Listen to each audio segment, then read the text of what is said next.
Some of the feedback I got when I posted a video advocating for Palestinian liberation was that that belief serves to advance anti-Semitism throughout the world. And I want to respond to that. First of all, I want to echo the sentiment that pro-Palestinian liberation voices have been saying since October 7th, if not long before, and that is that there is no room for anti-Semitism in the movement for Palestinian liberation. None whatsoever. That is not saying it doesn't exist in the movement. That is a call that we cannot allow that to exist in our movement.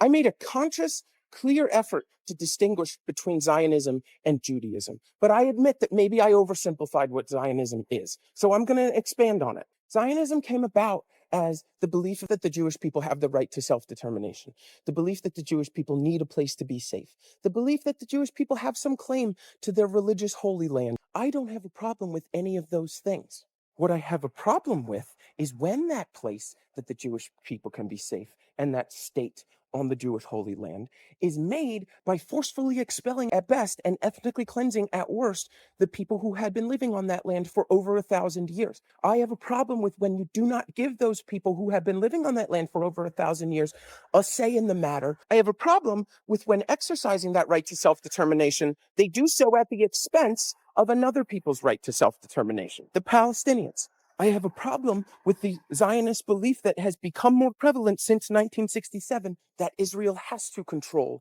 those two territories for the safety of the Jewish people throughout the world. And what I am not okay with is when Zionists claim that any action that they do to the Palestinian people is justified because we were there before the Palestinians, because it's our holy land.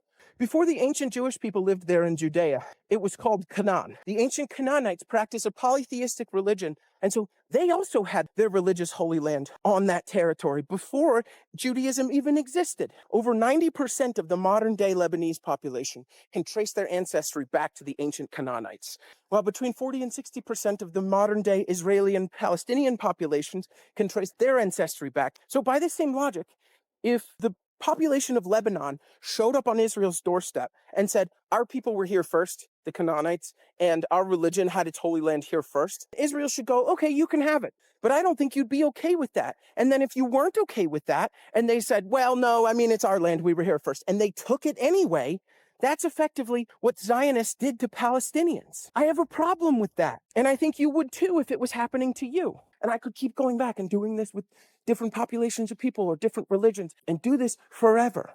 Don't believe that any religion should have the right to take land from a people who are living on that land, especially not people who don't practice that religion.